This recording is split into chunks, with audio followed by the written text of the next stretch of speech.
Hi everyone, welcome back. इस session में हमें स्पेक्ट्रम को डिस्कस करना है। जी हाँ, हमें बात करनी है हाइड्रोजन स्पेक्ट्रम की। Let's start our discussion with definition of spectrum. Spectrum given by atoms और मोलिक्यूल्स और source consist of series of bright lines और बैंड्स और डार्क लाइंस और डार्क बैंड्स।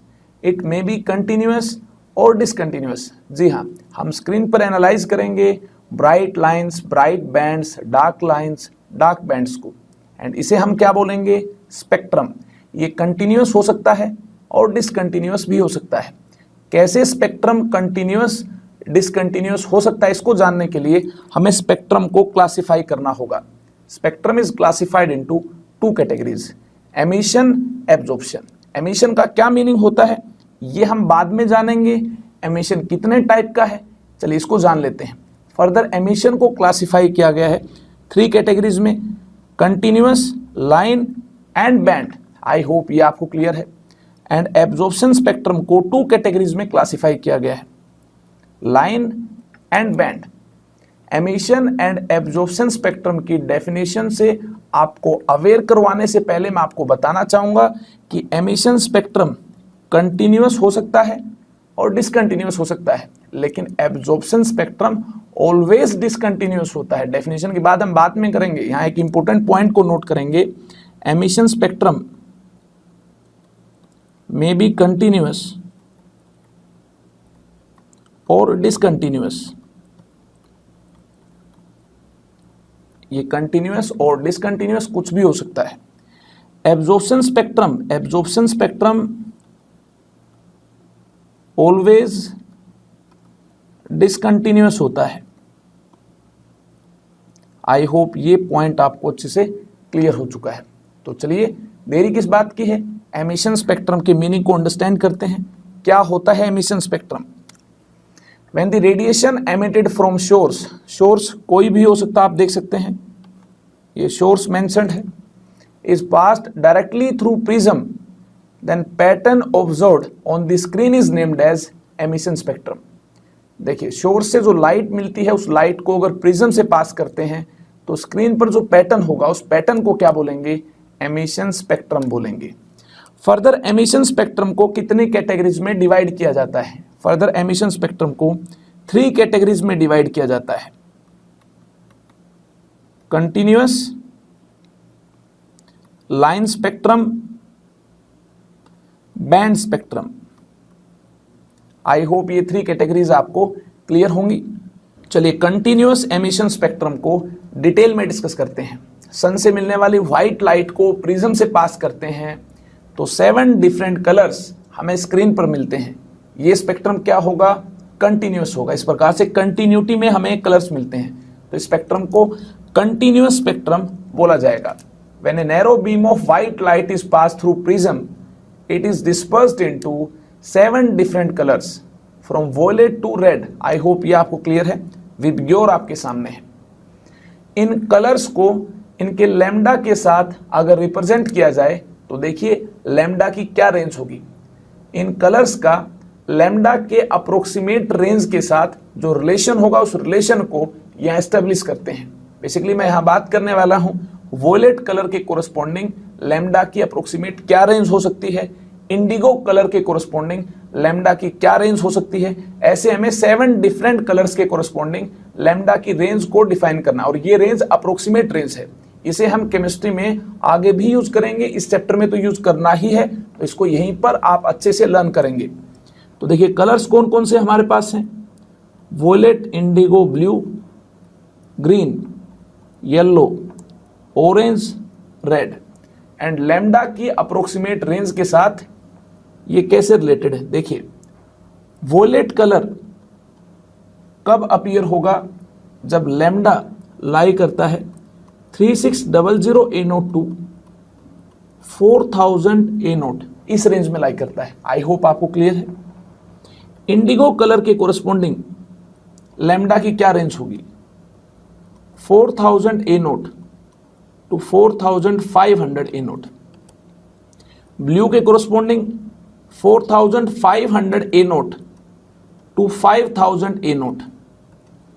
ग्रीन के corresponding 5000 A0 to 5500 A naught, yellow के corresponding 5500 A note to 6000 A note,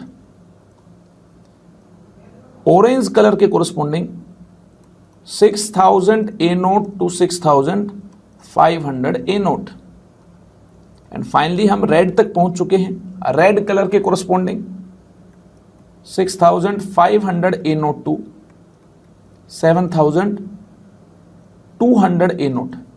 I hope ये lambda की range आपने लर्न कर ली है। डिफरेंट कलर्स के लिए रेंज क्या होगी, डिफरेंट होगी। आई होप ये पार्ट आपको अच्छे से अंडरस्टैंड हो चुका है। यहां मैंने कलर्स को डिस्कस किया है एंड यहां वेवलेंथ लैम्डा की रेंज को डिस्कस किया है, एंड ये वेवलेंथ लैम्डा की जो रेंज है ये एंगस्ट्रॉम यूनिट में हमने डिस्कस की है। ये हम जानते हैं 1 ए नोट 10⁻⁻10 मीटर है। तो एंगस्ट्रॉम में जो लैम्डा हमने यहाँ रिप्रेजेंट किया है उसको हम मीटर में भी कन्वर्ट कर सकते हैं। आई होप इन कलर्स को इन लैम्डा की रेंज के साथ, वेवलेंथ की रेंज के साथ आपने अच्छे से लर्न कर लिया है। तो चलिए अब आगे बढ़ते हैं।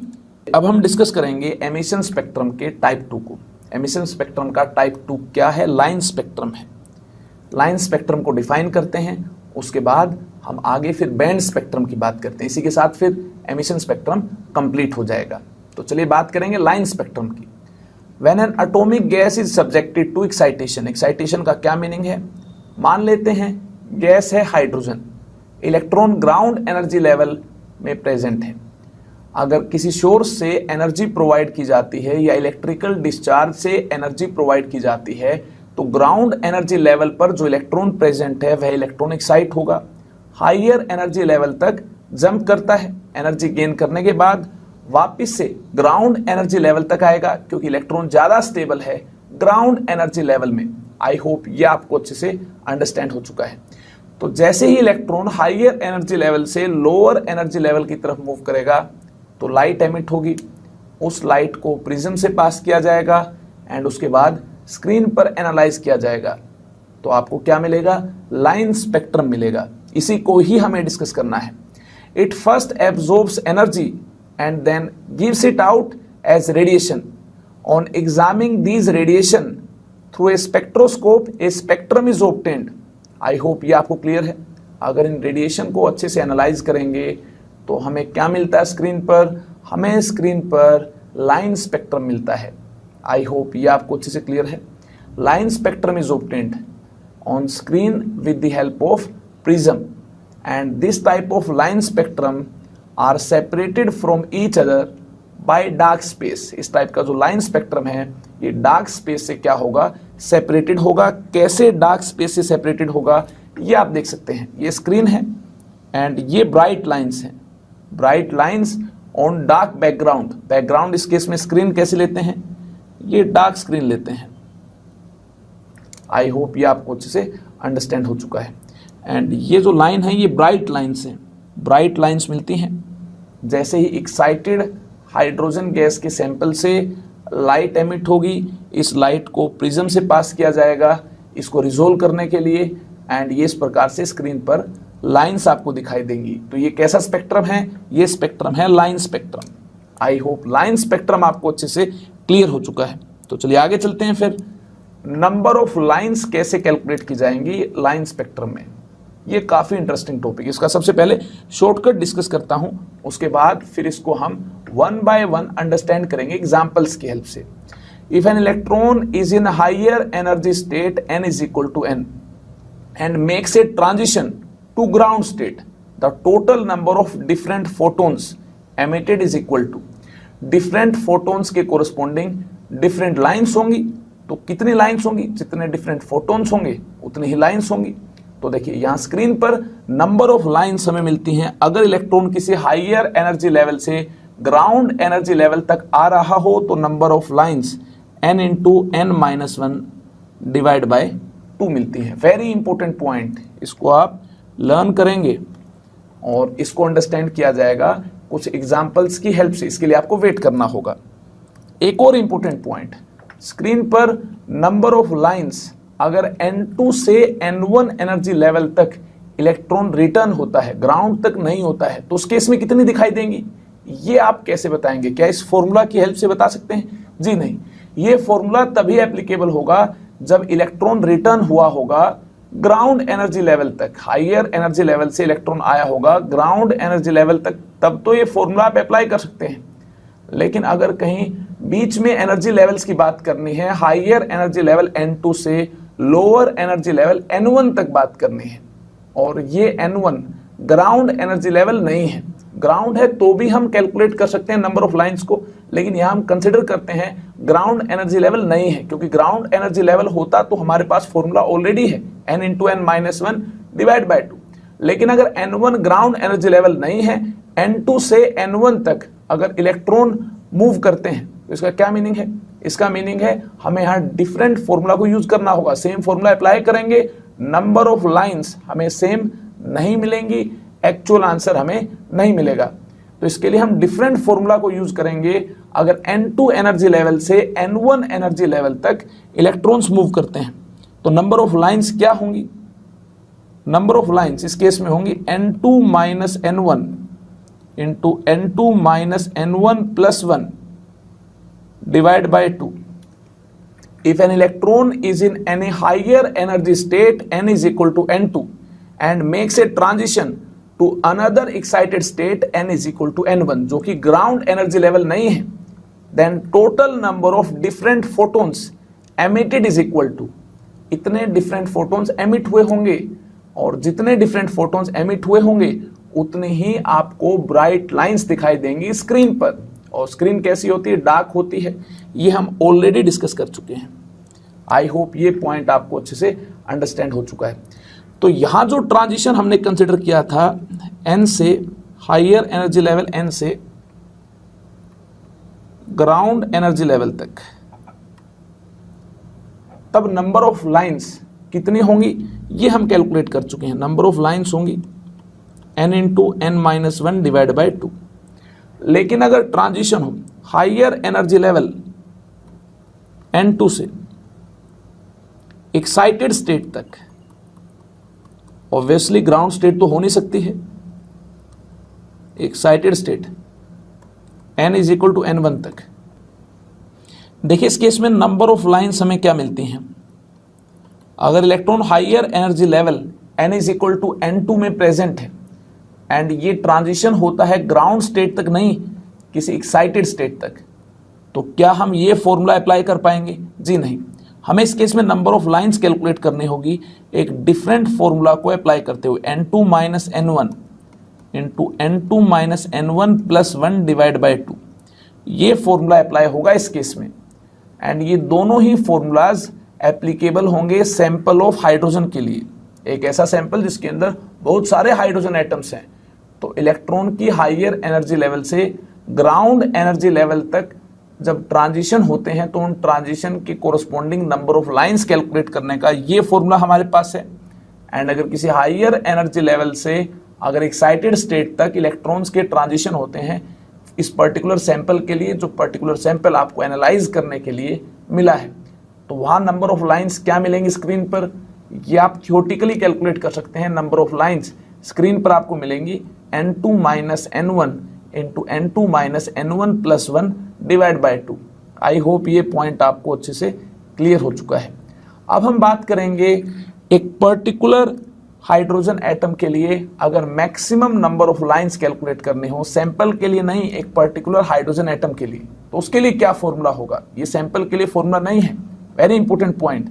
In case of single isolated atom, if electron makes transition from nth state to ground state, then maximum number of spectral lines observed n-1। maximum number of spectral lines कितनी होंगी? n-1 होंगी। आई होप ये आपको अच्छे से clear है। कैसे होंगी n-1? ये आप देख सकते हैं, ये हमारे पास एनर्जी लेवल्स हैं, ये ग्राउंड एनर्जी लेवल है, electron n is equal to 4 में प्रेजेंट है एंड इस इलेक्ट्रॉन को n इज इक्वल टू 1 तक मूव करना है, और मैक्सिमम लाइंस स्क्रीन पर मिले इसके लिए क्या करना होगा? ये electron step by step transition करते हुए ग्राउंड एनर्जी स्टेट तक अगर जाता है तो इस केस में मैक्सिमम लाइंस आपको स्क्रीन पर मिलती हैं। कितनी लाइंस मिलेंगी? 4 एनर्जी लेवल्स हैं तो 3 लाइंस मिलेंगी। 3 डिफरेंट फोटोन्स होंगे क्योंकि एनर्जी गैप डिफरेंट है। 3 डिफरेंट फोटोन्स होंगे तो आपको कितने लाइंस मिलेंगी? 3। तो जितने एनर्जी लेवल्स होंगे उनसे नंबर ऑफ लाइंस एक कम मिलेंगी। तो इसका क्या मीनिंग है? n एनर्जी लेवल्स हैं तो नंबर ऑफ लाइंस क्या मिलेंगी? n-1 मिलेंगी। आई होप ये आपको क्लियर है। ये सैंपल के लिए है। बहुत सारे हाइड्रोजन एटम्स होंगे तो उन हाइड्रोजन एटम्स में अगर ट्रांजिशन है इलेक्ट्रॉन्स का और इलेक्ट्रॉन्स मूव करते हैं हायर एनर्जी लेवल से ग्राउंड एनर्जी लेवल तक, तो नंबर ऑफ लाइंस कैलकुलेट करने का हम ये फॉर्मूला यूज करेंगे n into n-1 divide by 2। लेकिन सैंपल ऑफ हाइड्रोजन एटम्स हमारे पास हैं और इलेक्ट्रॉन्स जंप करते हैं हायर एनर्जी लेवल से ग्राउंड एनर्जी लेवल तक नहीं, कहाँ तक? एक्साइटेड स्टेट तक। तो उन ट्रांजिशन के कोरस्पॉन्डिंग नंबर ऑफ लाइंस कैसे मिलेंगी? n2 minus n1 into n2 minus n1 plus 1 divide by 2। चलिए इन दोनों ही फॉर्मूलाज को अच्छे से अंडरस्टैंड करने के लिए अब हम कुछ इंपॉर्टेंट केसेस को डिस्कस करते हैं जहां बिना फॉर्मूला अप्लाई करते हुए हम नंबर ऑफ लाइंस को कैलकुलेट करेंगे एंड साथ में फॉर्मूला को अप्लाई करते हुए भी नंबर ऑफ लाइंस को कैलकुलेट करेंगे। देखते हैं रिजल्ट्स मैच होते हैं कि नहीं होते हैं। कुछ एग्जांपल्स हमारे पास हैं। देखिए, इलेक्ट्रॉन प्रेजेंट है higher energy level n is equal to 2 में और हाइड्रोजन के एटम्स का सैंपल हमारे पास है। तो कितने फोटोन एमिट होंगे? ग्राउंड स्टेट तक अगर ये इलेक्ट्रॉन रिटर्न करता है तो 1 फोटोन एमिट होगा। आई होप ये आपको क्लियर है। 1 फोटोन एमिट होगा तो नंबर ऑफ लाइन इस केस में 1 होगी। अब इस फॉर्मूला की हेल्प से कैलकुलेट करते हैं नंबर ऑफ लाइन कितनी होंगी? n into n-1 divide by 2। Energy levels 2 हैं, 2 into 2-1 divide by 2।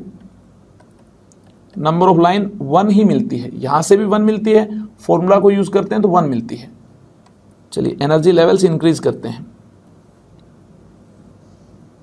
And in energy levels के बीच जो एनर्जी का गैप होगा ये डिफरेंट होगा। आई होप ये भी आपको अच्छे से क्लियर है। ये काफ़ी पहले आपको बोर मॉडल में ही बताया जा चुका है। n is equal to n1, ये n is equal to n2, ये क्या n is equal to n3। And sample हमारे पास है तो सभी पॉसिबिलिटीज़ को हम डिस्कस करेंगे। तो देखिए, 3rd एनर्जी लेवल में इलेक्ट्रॉन प्रेजेंट है। ये एक हाइड्रोजन एटम है। इस हाइड्रोजन एटम का इलेक्ट्रॉन डायरेक्टली ग्राउंड स्टेट तक जा सकता है तो इसके कोरस्पॉन्डिंग 1 फोटोन होगा। ये इसी सैंपल का दूसरा हाइड्रोजन एटम है। ये इसका इलेक्ट्रॉन है जो हायर एनर्जी लेवल में प्रेजेंट है। ये इलेक्ट्रॉन ग्राउंड एनर्जी स्टेट तक इस प्रकार से जाएगा। सक्सेसिव ट्रांजिशन होंगे तो इनके कोरस्पॉन्डिंग 2 डिफरेंट फोटोन्स एमिट होंगे। तो नंबर ऑफ लाइंस यहां से हमें कितने मिलती हैं? नंबर ऑफ लाइंस यहां से हमें 3 मिलती हैं। अब फॉर्मूला अप्लाई करेंगे, n is equal to n into n-1 divide by 2, 3 into 3-1 divide by 2। यहां से भी देखिए नंबर ऑफ लाइंस 3 मिलती हैं। इसका क्या मीनिंग है? फॉर्मूला बिल्कुल करेक्ट रिजल्ट्स प्रोवाइड करता है। एक और एग्जांपल कंसीडर करते हैं। एनर्जी लेवल्स को इंक्रीज करते हैं। देखिए, ये मैंने एनर्जी लेवल्स को इंक्रीज किया है। यहां 3 एनर्जी लेवल्स थे, यहां मैंने 4 एनर्जी लेवल्स को कंसीडर किया है। आई होप ये आपको अच्छे से क्लियर है। और ये discussion sample of hydrogen atoms के लिए है। तो देखते हैं कितनी डिफरेंट लाइंस मिलती है यहां से। तो ये पॉसिबिलिटी कंसीडर करते हैं। Directly n is equal to 4 से n इज इक्वल टू 1 तक इलेक्ट्रॉन का ट्रांजिशन होता है एक पर्टिकुलर एटम में। तो एक फोटोन एमिट हुआ होगा। इसके बाद क्या होगा? और हाइड्रोजन एटम्स भी हैं, वहां ट्रांजिशन डिफरेंट तरीके से हो सकता है। जैसे ये इस प्रकार से ट्रांजिशन हो तो कितने डिफरेंट फोटोन्स एमिट हुए होंगे? एनर्जी गैप डिफरेंट है, 3 डिफरेंट फोटोन्स एमिट हुए होंगे। आई होप ये आपको क्लियर है। अब कौन सा ट्रांजिशन इंक्लूड नहीं हुआ है? किसी भी ट्रांजिशन को रिपीट नहीं करना है। हाइड्रोजन एटम्स बहुत सारे हैं तो देखिए यहां कौन सा ट्रांजिशन अभी तक इंक्लूड नहीं हुआ है? मुझे ऐसा लगता है ये ट्रांजिशन इंक्लूड नहीं हुआ है। तो इसको भी इंक्लूड करना होगा। किसी हाइड्रोजन एटम में इलेक्ट्रॉन ऐसा ट्रांजिशन भी कर रहा होगा एंड किसी दूसरे हाइड्रोजन एटम में ऐसा भी ट्रांजिशन हो रहा होगा, तो ये ट्रांजिशन भी हमें इंक्लूड करना है। इस प्रकार से हमने इलेक्ट्रॉन के सभी ट्रांजिशन को इंक्लूड कर लिया है। और आप कोई ट्रांजिशन इंक्लूड करते हैं तो मुझे लगता है रिपीट हो जाएगा ट्रांजिशन, तो नंबर ऑफ लाइंस एक्चुअल नहीं मिल पाएंगे आपको। देखिए यहां नंबर ऑफ लाइंस क्या मिलती है, इन डिफरेंट ट्रांजिशन के कोरस्पॉन्डिंग 6 फोटॉन्स एमिट हुए होंगे, तो नंबर ऑफ लाइंस होंगी 6। अब फॉर्मूला अप्लाई करते हैं n into n-1 divide by 2। ये स्मॉल n क्या है, number of energy levels. Number of energy levels 4 है, 4 पुट करते हैं, 4-1 डिवाइड बाई 2। यहां से नंबर ऑफ लाइंस 6 मिलती हैं, तो इस प्रकार से ये आंसर मैच हो गया है। तो इससे क्या पता चलता है, हम नंबर ऑफ लाइंस कैलकुलेट करने के लिए सैंपल के लिए जो 2 फॉर्मूलाज पहले देख चुके हैं, n into n-1 divide by 2 and n2 minus n1 into n2 minus n1 plus 1 divide by 2, in formulas को अप्लाई करते हुए नंबर ऑफ लाइंस कैलकुलेट करने का एग्जैक्ट आंसर हम बता सकते हैं। आई होप ये आपको अच्छे से अंडरस्टैंड हो चुका है। अब अगर सैंपल नहीं गिवन है तो उस केस में हमें इस प्रकार से ट्रांजिशन को कंसिडर करते हुए ही नंबर ऑफ लाइंस कैलकुलेट करनी होगी। उसका कोई डायरेक्ट फॉर्मूला नहीं है। जो मैंने आपसे एक हाइड्रोजन एटम के लिए maximum number of lines calculate करने का फॉर्मूला डिस्कस किया है n-1, ये 2 एटम्स, 3 एटम्स, 4 एटम्स के ऊपर आप अप्लाई नहीं कर सकते हैं। 2 एटम्स, 3 एटम्स, 4 एटम्स अगर क्वेश्चन में गिवन है तो इस प्रकार से ट्रांजिशन कंसिडर करते हुए ही maximum number of different lines आप कैलकुलेट कर पाएंगे। अब हम डिस्कस करेंगे बैंड स्पेक्ट्रम को। देखिए बैंड स्पेक्ट्रम क्या होता है। एटम्स के कोरस्पॉन्डिंग लाइन स्पेक्ट्रम मिलता है, मॉलिक्यूल्स के कोरस्पॉन्डिंग बैंड स्पेक्ट्रम मिलता है। कैसे मिलता है, प्रोसीजर बिल्कुल सेम है। If molecular form of gas is used, it first absorbs energy and then emits energy. On examining these radiation through spectroscope, एक इंस्ट्रूमेंट होता है स्पेक्ट्रोस्कोप, इससे हम एग्जामिन करेंगे इन रेडिएशन को, प्रिज्म से पास करेंगे एंड उसके बाद स्क्रीन पर हमें डिफरेंट बैंड्स मिलते हैं एंड इन्हें हम क्या बोलेंगे, बैंड स्पेक्ट्रम बोलेंगे। आई होप ये आपको अच्छे से क्लियर है। These bands are named as band spectrum and these are separated with the help of dark space. ये डार्क स्पेस से क्या होंगे, सेपरेटेड होंगे। चलिए यहाँ कंसिडर करते हैं हम मॉलिक्यूल्स के सैंपल को और इससे पास की है लाइट। लाइट पास करने के बाद क्या होगा, ये मॉलिक्यूल्स एक्साइट होंगे। उसके बाद जैसे ही इलेक्ट्रॉन्स हायर एनर्जी लेवल से ग्राउंड एनर्जी लेवल तक मूव करते हैं, उसके कोरस्पॉन्डिंग रेडिएशन एमिट होगी। उस एमिटेड रेडिएशन को प्रिज्म से पास किया जाएगा और ये रिजोल्व हो जाएगी इस प्रकार से बैंड्स की फॉर्म में। आई होप ये आपको अच्छे से क्लियर है। एंड बैंड्स हमें कहाँ मिलते हैं, ये स्क्रीन पर मिलते हैं। ये डार्क स्क्रीन होगी, ब्राइट बैंड्स होंगे और ये स्पेक्ट्रम होगा मोलिकुलर स्पेक्ट्रम। किसके कोरस्पॉन्डिंग है, ये मॉलिक्यूल्स के कोरस्पॉन्डिंग है। बैंड स्पेक्ट्रम इसको हम बोलेंगे। ये मोलिकुलर स्पेक्ट्रम कैसा है, बैंड स्पेक्ट्रम है। अब हम डिस्कस करेंगे एब्जॉर्प्शन स्पेक्ट्रम को। एब्जॉर्प्शन स्पेक्ट्रम क्या होता है, it is observed when white light is pass through substance and then transmitted radiations are analysed. White light को सबस्टांस से पास करेंगे, ट्रांसमिटेड रेडिएशंस को एनालाइज करेंगे। तो देखिए क्या एनालाइज होगा, सबस्टांस से जब हमने लाइट को पास किया तो इलेक्ट्रॉन के ट्रांजिशन होंगे। इलेक्ट्रॉन्स लोअर एनर्जी लेवल से हायर एनर्जी लेवल तक जंप करते हैं, तो कुछ फोटॉन्स मिसिंग होंगे। ये मिसिंग फोटॉन्स यहाँ स्क्रीन पर डार्क लाइंस फॉर्म करते हैं एंड अगर ज़्यादा फोटॉन्स होंगे, मॉलिक्यूल्स अगर यहाँ प्रेजेंट होंगे सबस्टांस के, तो डार्क बैंड्स भी यहाँ दिखाई देंगे स्क्रीन पर।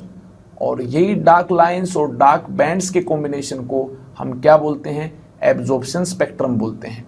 तो यहाँ जो स्क्रीन हम यूज करेंगे, ये ब्राइट स्क्रीन यूज करेंगे।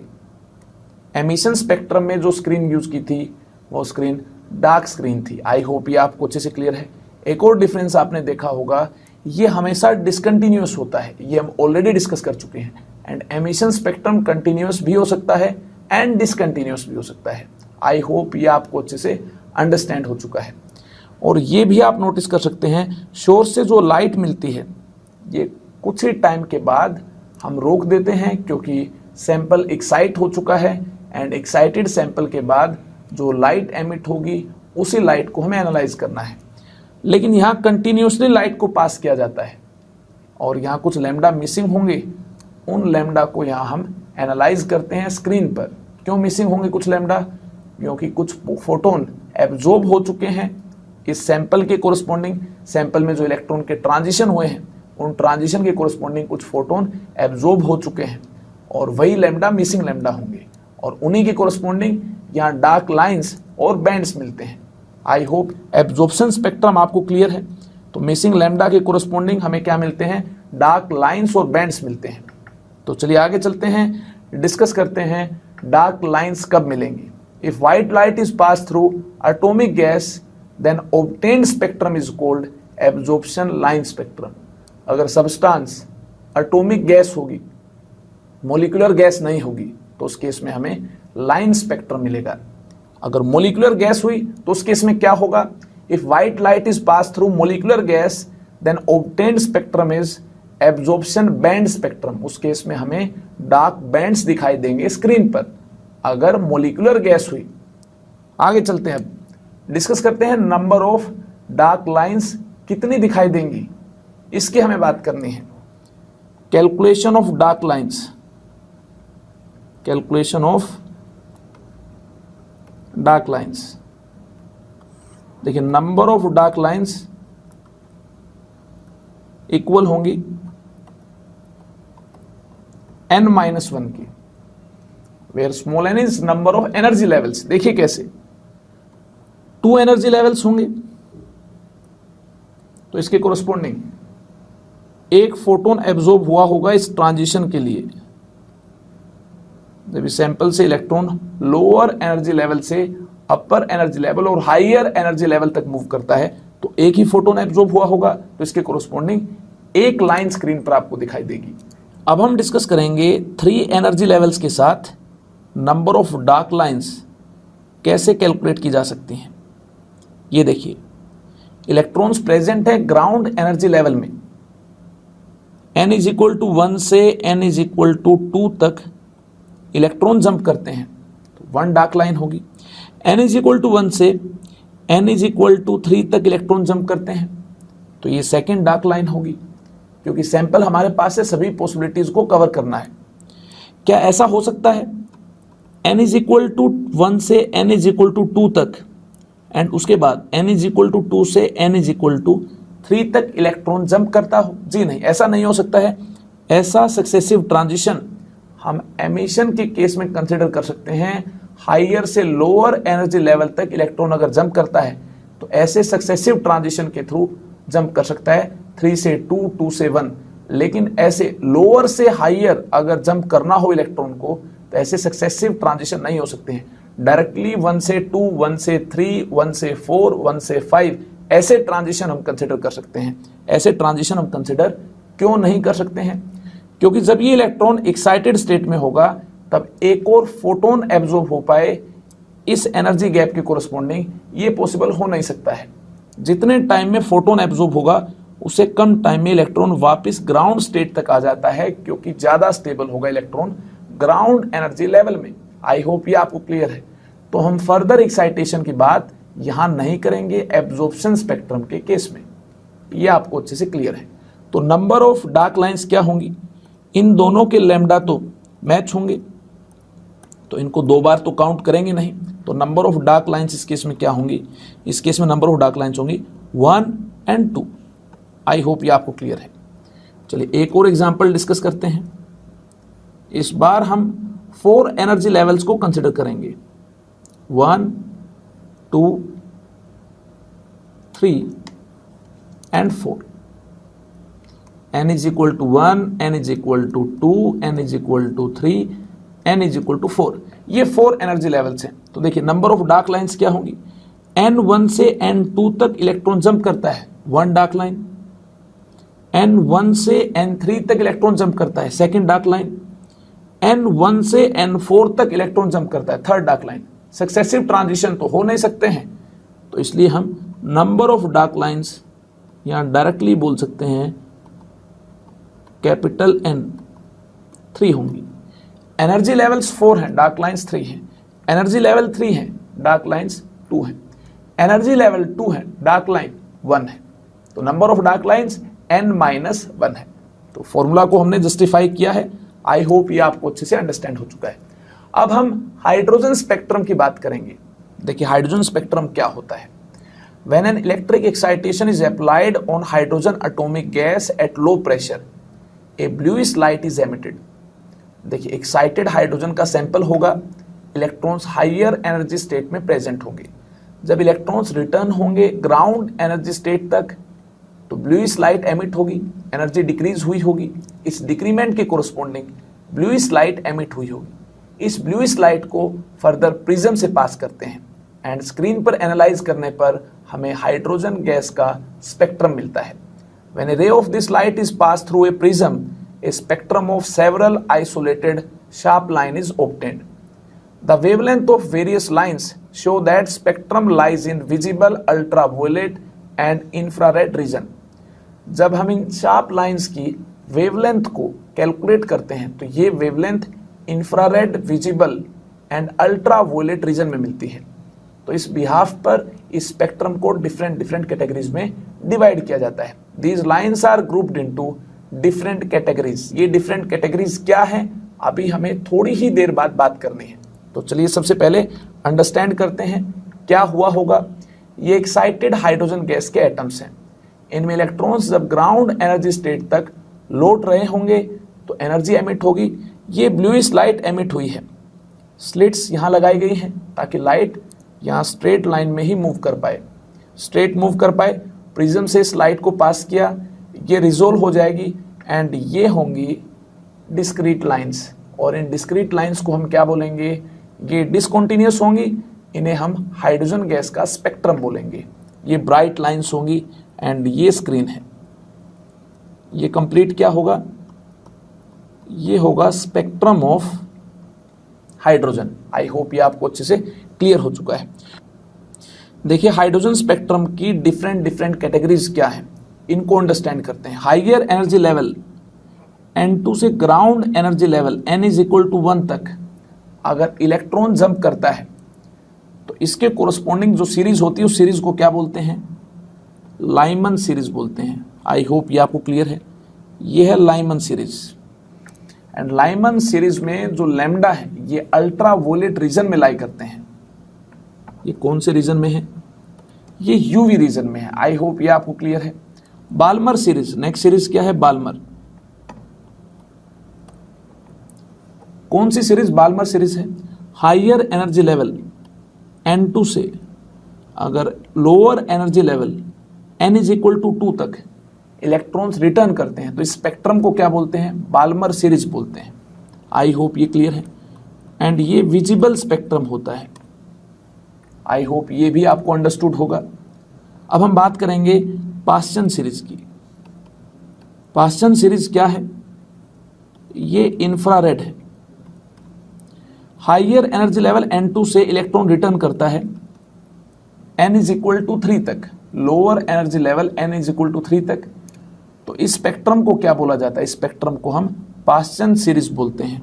आई होप ये आपको अच्छे से क्लियर हो चुका है। अब हम बात करेंगे ब्रैकेट सीरीज की।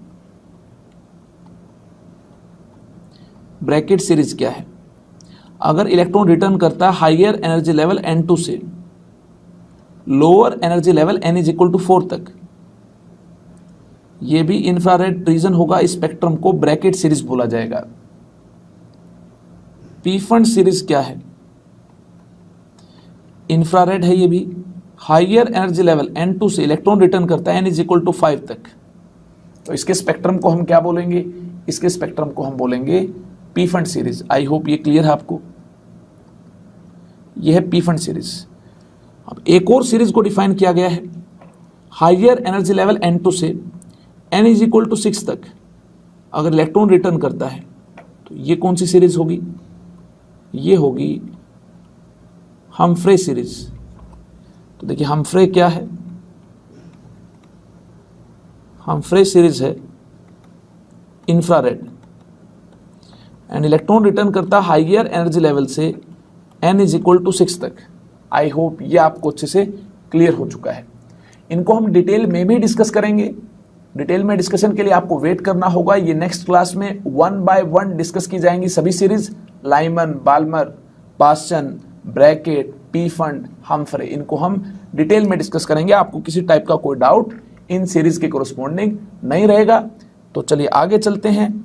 हमें स्पेक्ट्रम से रिलेटेड कुछ फॉर्मूलाज को डिराइव करना होगा, उन्हीं की हेल्प से हम इन सीरीज को डिटेल में डिस्कस कर पाएंगे।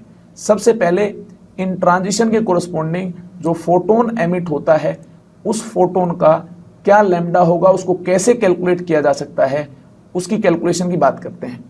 Line spectrum of hydrogen is observed due to excitation और deexcitation of electron from stationary orbit to another stationary orbit, one stationary orbit to another stationary orbit. तो देखिए transition में इस प्रकार से कंसिडर करता हूं, let electron make transition from N2 to N1, ये N2 है एंड ये N1 है। इन्हें hydrogen like atom, hydrogen like atom में इस प्रकार से इलेक्ट्रॉन का ट्रांजिशन होता है। आप देख रहे होंगे फोटोन एमिट हुआ, इस फोटोन की एनर्जी क्या होगी, h न्यू होगी और hc बाय लैम्डा होगी। यहां से हमें लैम्डा को कैलकुलेट करना है। तो देखिए कितनी एनर्जी एमिट हुई होगी, इस एनर्जी डिफरेंस के इक्वल ही एनर्जी एमिट हुई होगी, इस एनर्जी डिफरेंस के इक्वल ही एनर्जी यहां इस फोटोन की एमिट हुई होगी। तो फोटोन की एनर्जी अगर हमें कैलकुलेट करनी है तो ये एनर्जी डिफरेंस हमें कंसिडर करना होगा। ये एनर्जी डिफरेंस होगा delta E EN2 minus EN1, and इसे इक्वल अगर पुट किया जाए फोटोन की एनर्जी के hc बाय लैम्डा के, तो यहां से हम लैम्डा कैलकुलेट कर सकते हैं। देखिए EN2 कैसे कैलकुलेट किया जा सकता है, हम बोर मॉडल से En के फॉर्मूला को रिप्रेजेंट कर सकते हैं। En का फॉर्मूला क्या होता है, -2π² k² me⁴ z² divide bye n² h² और -13.6 into z² by n² electron volt. I hope ये आपको अच्छे से क्लियर है। तो चलिए यहां पुट करते हैं N2 and N1, EN2 and EN1 calculate करने के लिए। तो देखिए EN2 क्या है, EN2 है -2π² k² me⁴ z² divide bye n2² h²। EN1 -2π² k² me⁴ z² divide bye n1² h²। अब यहां EN2 एंड EN1 को यहां पुट करते हैं। तो देखिए यहां पुट करने के बाद हमें डेल्टा ई क्या मिलता है, ये डिफरेंस क्या मिलता है। यहां पुट करने के बाद हमें डेल्टा ई मिलता है, कुछ कॉमन भी होगा। देखिए कॉमन क्या होगा, इन दोनों में कॉमन क्या है, 2π² k² me⁴ z² bye h², ये कॉमन है। तो चलिए ये कॉमन है, 2π² k² me⁴ z² divide bye h²। Into क्या होगा, ये देखिए माइनस साइन यहां भी है, माइनस साइन यहां भी है, माइनस माइनस प्लस हो जाएगा। तो इनटू मिलेगा आपको 1/n1² माइनस 1/n2²। एंड ये किसके इक्वल है, ये इक्वल है फोटोन की एनर्जी के, जो कि है hc बाय लैम्डा। यहीं से हम लैम्डा को कैलकुलेट करेंगे। तो देखिए कुछ टर्म्स को रीअरेंज करने के बाद 1/λ क्या मिलता है, 1/λ is equal to 2π² k² me⁴ z² divide by h³ into 1/n1² minus 1/n2²। ये कांस्टेंट टर्म है और इस कांस्टेंट टर्म की वैल्यू क्या होती है, इस कांस्टेंट टर्म की वैल्यू होती है 109677 सेंटीमीटर इनवर्स। एंड ये कांस्टेंट रिडबर्ग कांस्टेंट है, 1/λ is equal to r into z² into 1/n1² minus 1/n2²। Where r is Rydberg constant, यार है रिडबर्ग कांस्टेंट।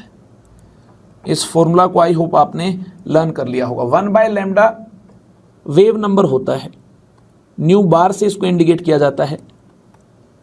तो यहां न्यू बार किसके इक्वल है, 1/λ के इक्वल है, and r into Z square into 1/n1 square minus 1/n2 square के equal है। यह है wave number.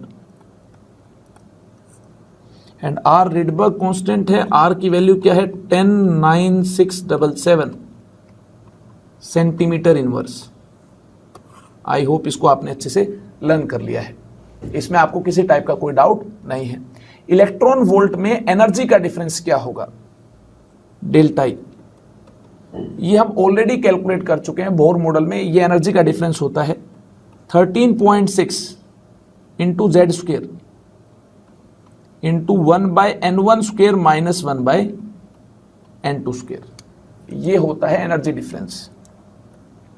To energy levels के कोरस्पॉन्डिंग एनर्जी का डिफरेंस क्या होगा, इस फॉर्मूला को अप्लाई करते हुए हम आसानी के साथ एनर्जी का डिफरेंस कैलकुलेट कर सकते हैं। एंड एमिट हुए फोटोन का लैम्डा क्या होगा, उसको कैलकुलेट करने के लिए ये फॉर्मूला हमारे पास है। रिडबर्ग कांस्टेंट का एक्सप्रेशन क्या होता है, ये भी आपको लर्न करना होगा। R is equal to 2π square k square m e⁴ divide by h³ into c। And value क्या है 109677 सेंटीमीटर इनवर्स। आई होप ये भी आपको अच्छे से क्लियर हो चुका है। चलिए नेक्स्ट सेशन में हम लाइमन, बाल्मर, पासन, ब्रैकेट, पीफंट, हम्फ्रे इन सभी सीरीज को 1 बाय 1 डिटेल में डिस्कस करेंगे। तब तक के लिए आप स्पेक्ट्रम के इन सभी टॉपिक्स को अच्छे से रिवाइज करें। Thank you very much. Stay connected with me. Bye bye. God bless you all.